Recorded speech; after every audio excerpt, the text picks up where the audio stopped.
지금부터 주기도문 강해 설교를 하려고 합니다. 지난 주일에도 말씀드린 것처럼 지금 시국이 굉장히 어려운 때에 있는데 기도만 한다고 다 되냐, 이런 말이 마음이 참 아팠습니다. 저는 그런 말을 하는 분이 믿음이 없다고 그렇게 단정하고 싶지 않습니다. 한국 교회의 민낯이라고 하나요? 우리가 그동안 기도를 그렇게 해온 겁니다. 기도한다고 되나? 우리 스스로가 그런 말을 들을 만큼 한국 교회가 기도의 힘을 다 잃어버린 것이 너무 안타깝고 또 하나님 앞에 죄송한 마음입니다. 그래서 우리가 기도를 하되 기도를 배워야 하겠다는 생각이 들었습니다. 기도는 예수님에게 배워야 하는 거죠. 제자들이 예수님께 우리에게 기도를 가르쳐 주옵소서 그랬지 않습니까? 그래서 주기도문을 통해서 기도를 제대로 배워서 정말 능력 있는 기도가 회복되어지기를 원하는 것입니다. 이 주기도문은 참 은혜로운 기도입니다. 그냥 우리가 주기도문 외워서 넘길 기도문이 아닙니다. 처음 시작할 때부터 은혜의 문이 확 열립니다. 하늘에 계신 우리 아버지요. 이 기도는 모든 기도를 여는 열쇠와도 같습니다. 저는 문제가 많아서 하나님께 기도하러 갔다가 아버지 이 고백 한번 하고 그리고는 계속 울다가 기도가 끝난 적도 여러 번 있습니다. 더 이상 기도할 필요도 없다는 느낌이 들었기 때문입니다. 아버지라고 그렇게 한번 부른 것 가지고 제 마음이 완전히 변화되는 느낌도 받았고 그 고백 속에서 더 기도가 필요 없다는 확신도 들었고 정말 놀라운 고백이 하나님을 아버지라고 부르는 고백입니다. 그런데 예수님께서 우리에게 하나님을 아버지라고 부르라고 그렇게 말씀하신 거죠. 사실 예수님 당시 때 하나님을 아버지라고 부르는 것은 신성모독이고 요한복음 5장 18절에 보면 예수님이 십자가에 못 박힌 죄목 중에 하나입니다. 하나님을 아버지라고 불렀다는 겁니다.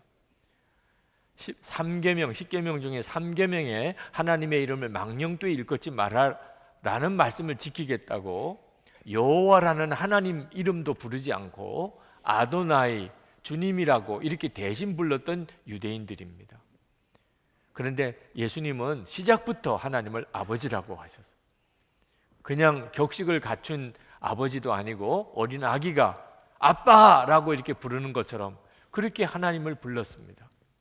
그리고 우리들에게도 아버지라고 부르라, 하나님을 아버지라고 부르라고 하셨어요. 여러분, 하나님의 간절한 갈망 중에 하나가 우리로부터 아버지라고 그렇게 불리움을 받는 것입니다. 그것 자체가 참 놀라운 일이잖아요. 하나님이 뭘 그걸 그렇게 원하실 수 있겠습니까? 그러나 그게 사실이에요. 하나님의 원함이 우리로 하여금 하나님을 아버지라고 부르는, 하나님께서 아버지라고 우리가 이렇게 하나님을 부르는 것을 하나님이 원하세요. 그래서 우리에게 성령을 보내셨다고도 하셨습니다. 우리에게 오신 성령께서 하시는 일이 하나님을 아버지라고 부르게 하시는 일입니다. 갈라디아서 4장 6절에 너희가 아들인 고로 하나님이 아들의 영을 우리 마음 가운데 보내사 아바 아버지라 부르게 하셨느니라. 우리에게 오신 성령의 역사가 하나님을 아버지라고 부르게 하신 거라는 겁니다. 저는 딸이 둘이 있어요. 저는 저희 딸들에게 좋은 아빠는 아니었던 것 같습니다. 늘 교회 일에 바쁜 아빠, 집에만 오면 설교 준비만 하는 아빠. 그래서 한 번은 가족들 모임이 있을 때 딸들이 아빠는 설교 준비해야 되잖아, 그런 말을 들으니까 너무 미안하더라고요.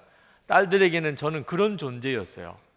그러나 딸들이 알아주든 안 알아주든 저는 저희 딸들을 정말 사랑했어요.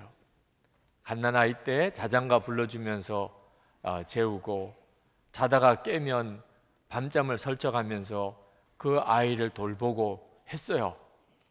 아이들은 잘 믿어주지 않아요. 기억이 없대요, 그런 기억이.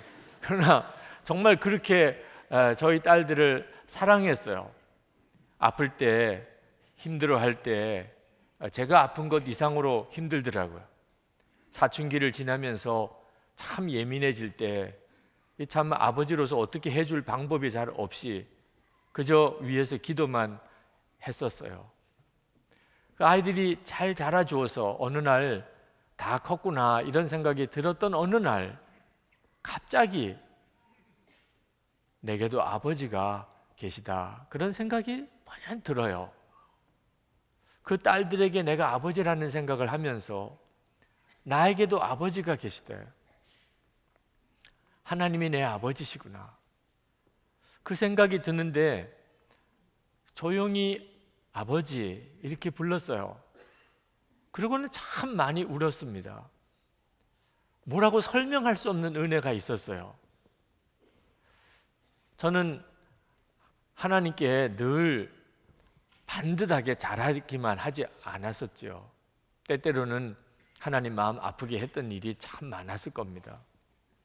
그러나 저는 저희 딸들이 어떤 처지에 있어도 이 아이가 없었으면 좋았을 걸 그렇게 생각해 본 적이 없어요.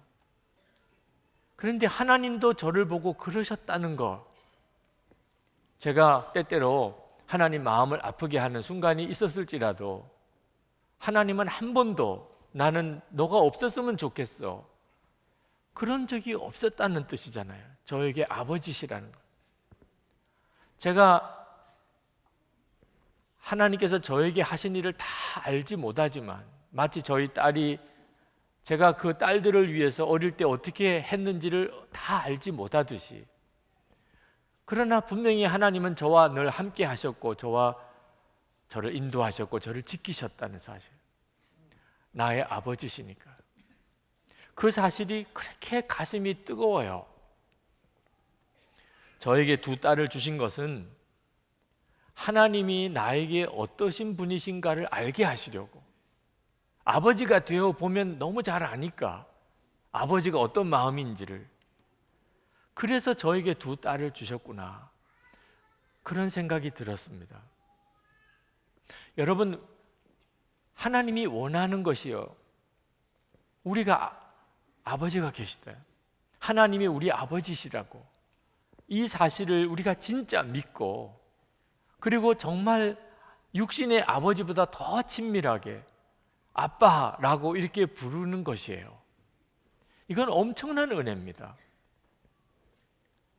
저는 어느 청년에게도 나에게 아버지라고 불러봐 그래 본 적이 없어요. 만약에 누가 저에게 아버지 그러면 무서울 것 같아요.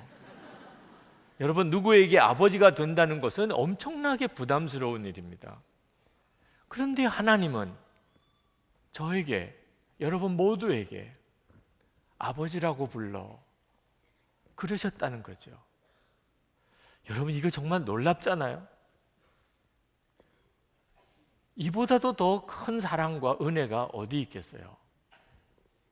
누가복음 15장에 보면 탕자의 이야기가 나오는데, 그 탕자가 아버지 집을 떠나서 허랑방탕하게 살다가 다 잃어버리고, 그리고 아버지 집으로 돌아가려고 생각합니다. 그때 그 탕자가 결심한 게 뭔지 아십니까? 아버지라고 부르지 않을 거야. 아버지라고 부르는 일이요, 그렇게 쉽게 되는 게 아닙니다.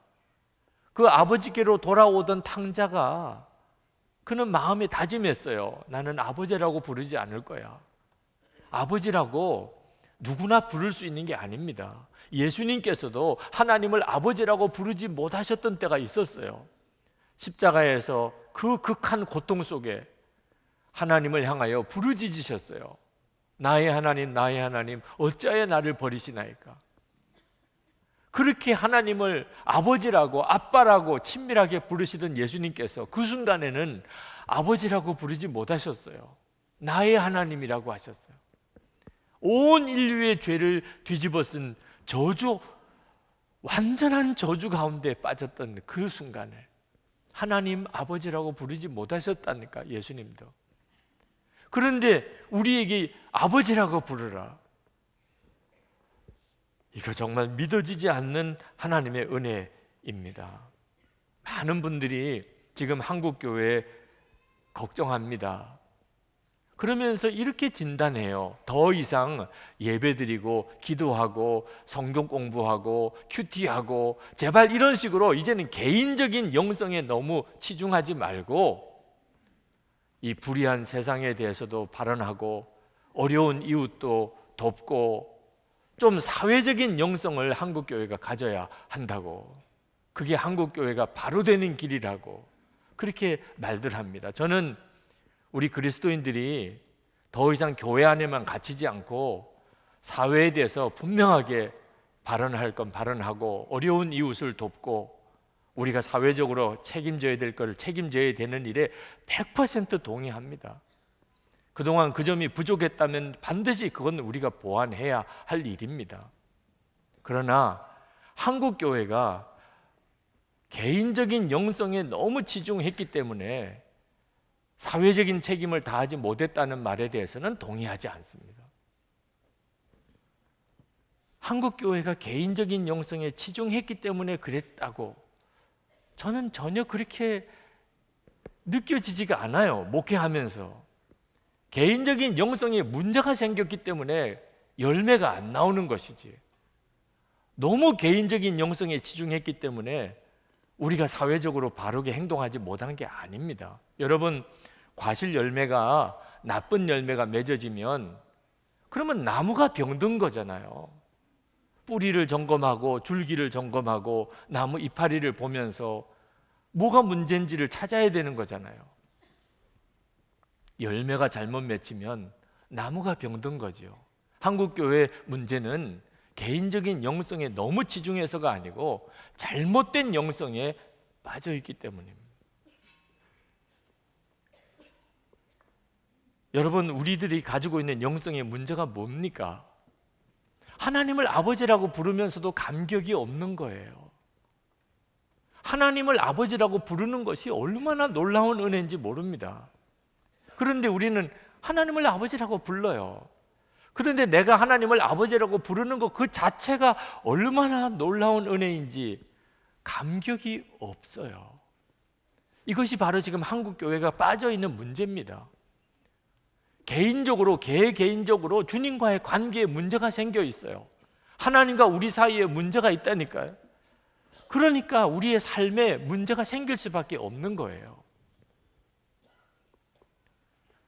마태복음 6장 8절에서 주님은 이렇게 말씀했습니다. 그러므로 그들을 본받지 말라.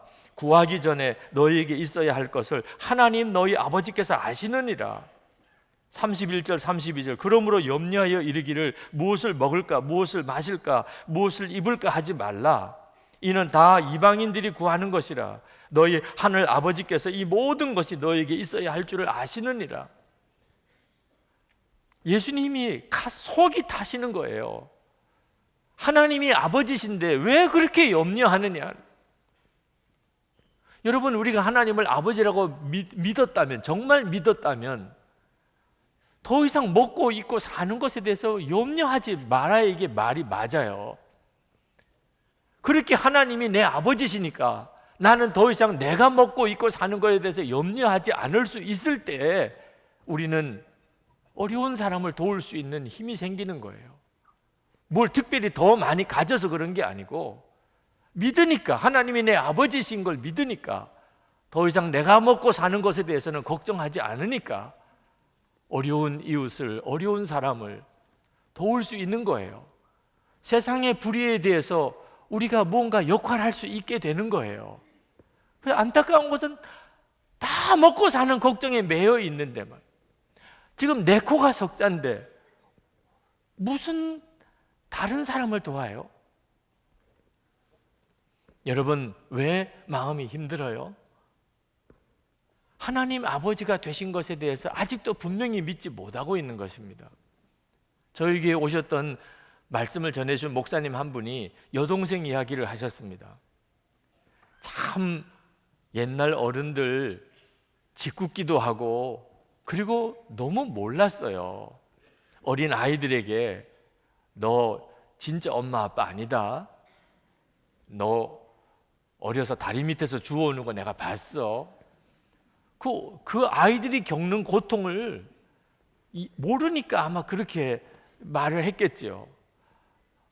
이 여동생 어릴 때 친척들이 그 아이를 놀리는데 너 업둥이야, 너 데리고 온 아이야, 너 다리 밑에서 주워왔어. 이 아이가 악을 쓰면서 아니라 우리 엄마야, 우리 아빠야. 아니야, 삼촌도 봤어, 이모도 봤어. 삼촌 그래? 그래, 너 업어왔어. 처음에는 그렇게 아니라고 하던 아이가 어느 순간에 갑자기 그게 믿어진 거예요. 그렇구나, 그래서 내 돌사진이 없는 거구나, 이렇게 믿어진 거예요. 그리고는 그때부터 이건 너무너무 두려운 세상인 거예요.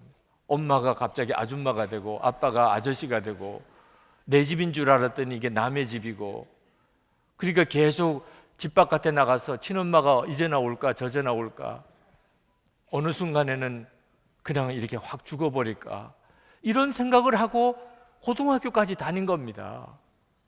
주변 사람들이 그 아이가 그렇게 힘들어하는 줄 몰랐어요. 그런데 어느 날 엄마 고등학교 다닐 때 엄마 친구가 집에 찾아왔는데 이 딸을 보고 너는 어쩌면 그렇게 엄마 고등학교 때와 똑같이 생겼냐? 이 아이가 깜짝 놀랐어요.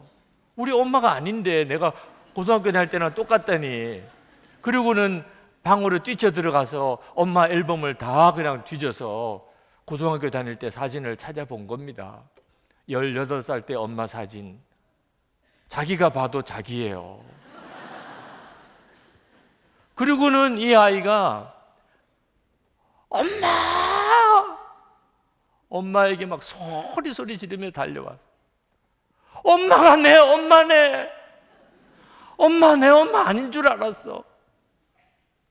그리고는 그렇게 통곡을 하고 우는 거예요. 엄마 내 엄마라고. 그 목사님이 그 설교하시면서 그 여동생이 그날 엄마 하고 그렇게 소리 지르면서 달려올 때 그 이야기를 하시는데 전율이 느껴지더라고요.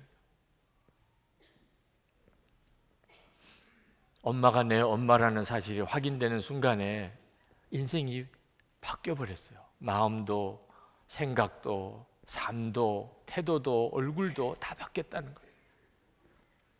여러분, 이것이 우리들의 이야기예요. 하나님 아버지라고 많이 들었어요. 때때로는 하나님 아버지라고 부르기도 했어요. 그런데 문제는 믿어져야지요. 마귀가요, 무섭게 우리의 믿음을 흔들어요. 너 아버지 없어. 하나님 없어. 너 인생은 너가 책임져야 되는 거야. 다 너에게 달린 거야. 누가 널 도와줘? 누가 널 지켜줘? 착각하지 마. 정신 차려. 넌 혼자야. 얼마나 마귀가요, 우리에게 그렇게 속삭이는지 몰라요. 결국은 그렇게 믿어진다니까요. 나 혼자지. 하나님이 계시면 어디 계실까? 그래서 힘든 거예요. 안 믿어지니까. 하나님이 내 아버지라는 게 안 믿어지니까. 여러분, 기도가 왜 안 됩니까? 왜 기도가 그렇게 힘들지요? 남한테 가서 졸라야 되니까. 여러분, 남에게 가서 뭐 부탁하는 게 쉽습니까? 그 얼마나 자존심 상합니까?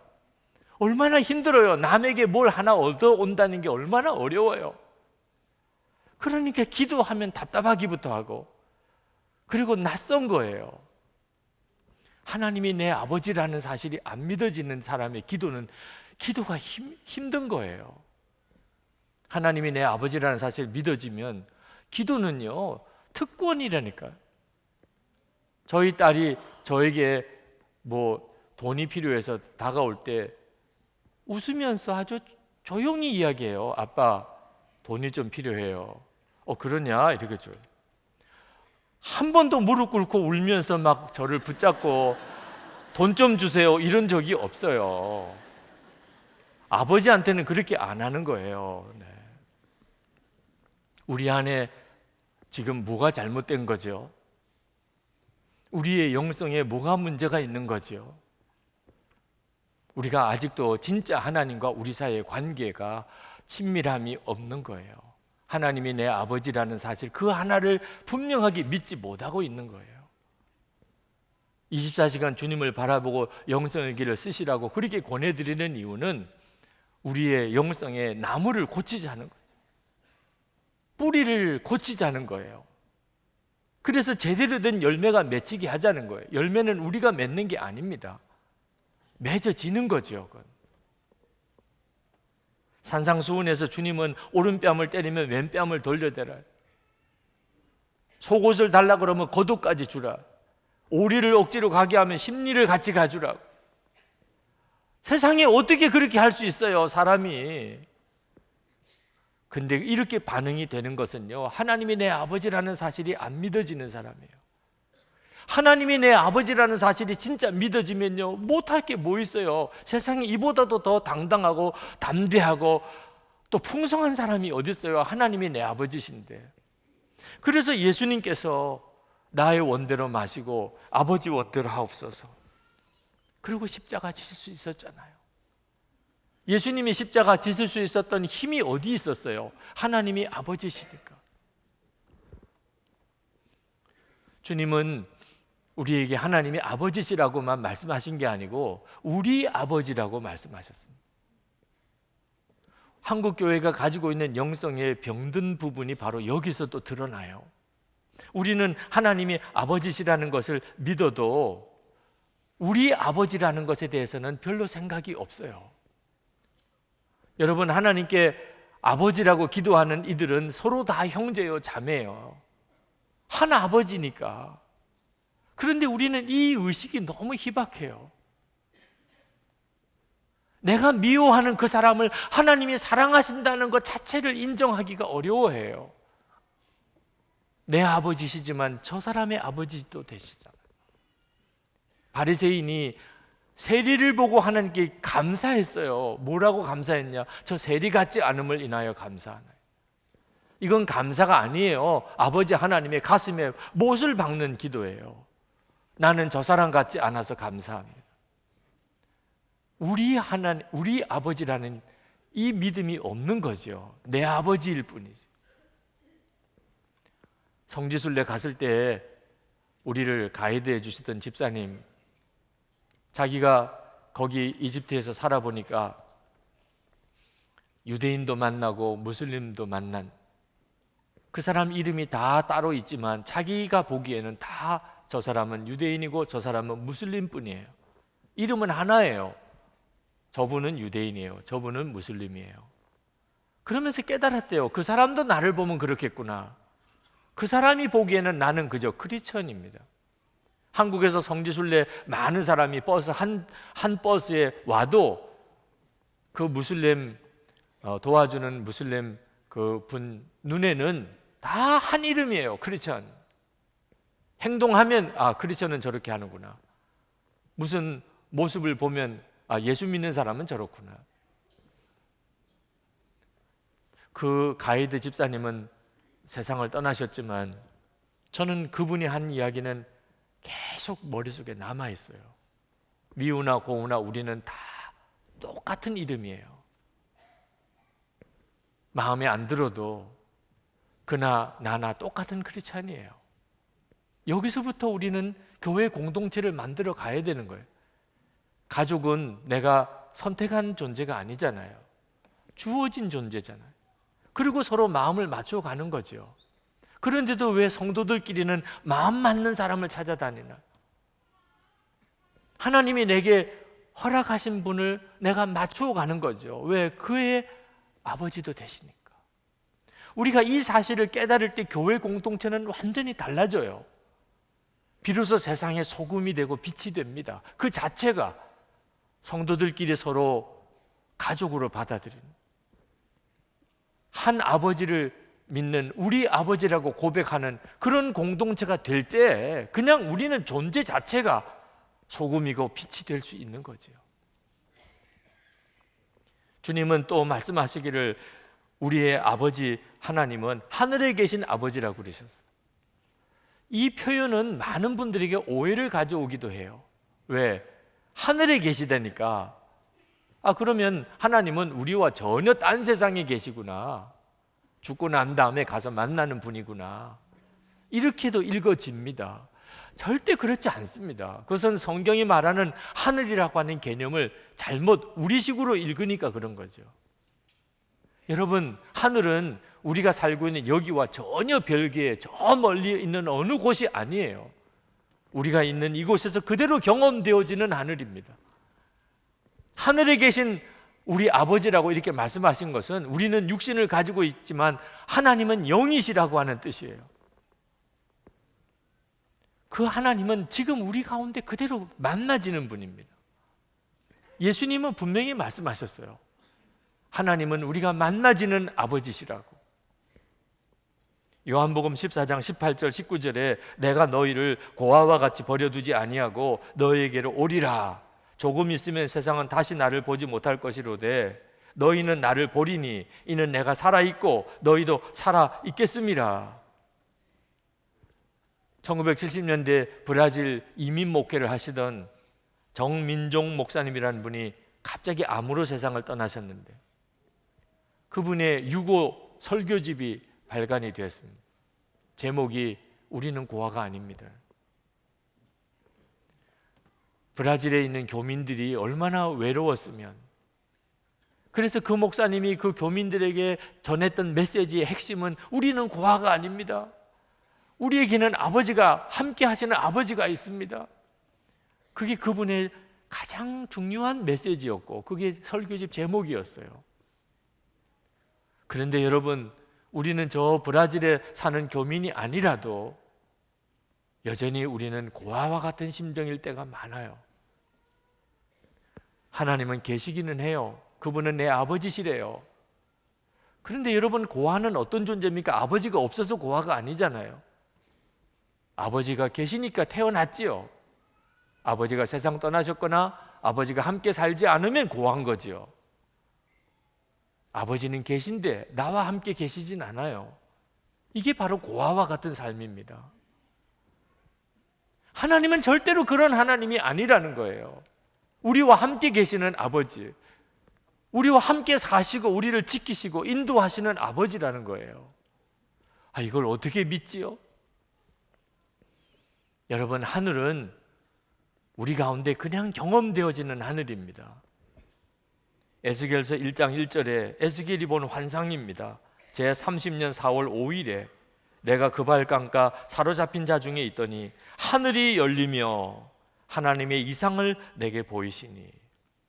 마가복음 1장 9절부터 11절까지 그때 예수께서 갈릴리 나사렛으로부터 와서 요단강에서 요한에게 세례를 받으시고 곧 물에서 올라오실새 하늘이 갈라짐과 성령이 비둘기같이 자기에게 내려오심을 보시더니 하늘로서 소리가 나기를 너는 내 사랑하는 아들이라 내가 너를 기뻐하노라 하시니라. 사도행전 7장 55절 56절에 스데반이 성령이 충만하여 하늘을 우러러 주목하여 하나님의 영광과 및 예수께서 하나님 우편에 서신 것을 보고 말하되 보라 하늘이 열리고 인자가 하나님 우편에 서신 것을 보노라 한대. 성경이 말하는 하늘은요, 우리가 경험하는 하늘이에요. 이 세상에서 경험하는 하늘이라니까. 하늘에 계신 아버지는요, 우리와 함께 하시는 아버지세요. 언제 그렇지요? 우리가 아버지라고 부를 때예요. 아버지, 하나님 아버지. 우리가 이렇게 부를 때 우리에게는 하늘이 열리는 거예요. 하늘이 우리에게 임하는 거예요. 여러분, 도무지 하나님 아버지가 나와 함께 계시는 게 믿어지지도 않고 하나님과 그렇게 친밀하게 함께 사는 것에 대해서 잘 모르시겠다고 생각되시는 분은 성령님을 의지하세요. 여러분에게 오신 성령님은 바로 그것을 여러분에게 알게 하기 위해서 오신 거예요. 하나님이 여러분의 아버지신 것과 지금도 여러분과 함께 하시는 아버지라는 것을 알게 하려고 오신 분이시니까 성령님, 저를 도와주세요. 여러분이 하나님을 아버지라고 부르는 것 자체가 성령님의 역사예요. 성령님이 아니시면 누구도 하나님을 아버지라고 부를 수가 없다니까요. 그러므로 여러분이 하나님 아버지 이렇게 부를 때 이미 여러분 안에 성령께서 역사하시고 계셨다는 것을 아셔야 돼요. 여러분이 그 사실을 정말 알고 믿고 그렇게 성령님을 의지하게 될 때, 그래서 아버지라고 하나님을 부르기 시작할 때 비로소 여러분 안에 성령의 충만한 역사가 시작이 됩니다. 세상을 살아가는 동안 나에겐 아버지가 계시다, 하나님이 내 아버지시다 하는 사실이 믿어지고 그 믿음이 여러분의 삶을 바꿔요. 행동을 바꾸는 것입니다. 이따금 저희 딸이 제게 물어요. 아빠는 왜 자꾸 아버지 아버지 그러시냐고. 아버지가 아버지라고 그러니까 좀 이상한가 봐요. 저는 저희 딸이 아빠라고 저를 부를 때 어느 날 아빠 그러고 이렇게 오는데 그냥 아빠라고 딸이 부른 것 자체가 그렇게 좋더라고요. 아빠라고 듣는 그런 말을 듣는 것 자체가 좋아요. 그러면서 생각했어요. 하나님도 내가 아버지라고 부르면 좋아하시겠구나. 내가 좋은데, 딸이 아빠라고 부르면 좋은데 느낌이, 나도 아빠, 아버지라고 하면 하나님도 좋으시겠구나. 그래서 그때부터 아버지, 아버지 입에 그냥 달렸어요. 그리고 아버지, 아버지라고 부르면서 제 마음 안에 놀라운 변화가 일어나요. 평강이 오고 기쁨이 오고 기도문이 열리고 사람을 보는 눈이 달라져요. 여러분에게도 하나님이 여러분의 아버지가 되심에 대한 이 분명한 믿음, 이것이 주는 말할 수 없는 은혜, 놓치지 않게 되기를 바랍니다. 우리가 기도를 배울 때 가장 먼저 우리가 배워야 하고 알아야 되고 누려야 되는 것입니다. 이것이 우리의 모든 기도를 여는 열쇠입니다. 저는 주기도문 강해를 하면서 맨 마지막에는 주기도문송을 불렀으면 좋겠다. 그래서 주기도문 강해가 끝날 때까지 우리는 매 설교가 끝나면 주기도문송을 부를 겁니다. 전에도 불렀었어요. 그런데 중간에 그만뒀습니다. 왜냐하면 가사에 문제가 있어요. 이 주기도문송 가사 중에 우리들의 큰 죄 다 용서하옵시고, 근데 여기는 중요한 부분이 빠졌어요. 우리가 우리에게 죄 지은 자를 사하여 준 것 같이 가장 중요한 부분이 빠졌어요. 아마 곡 전체를 가사를 맞추다 보니까 빠질 수밖에 없었나 봐요. 그러나 이건 너무 큰 왜곡이라 제가 주기도문송을 이걸 안 부르게 된 거죠. 그런데 다른 노래를 아무리 찾아봐도 이만큼 영감이 있는 곡이 없더라고요. 그래서 여러분 이 곡을 이제 부를 텐데, 우리의 큰 죄 용서하옵시고 이 부분에 가서는 내가 나에게 죄 지은 자를 사하여 준 것 같이 라고 하는 고백이 여러분 마음에 함께 있기를 바랍니다.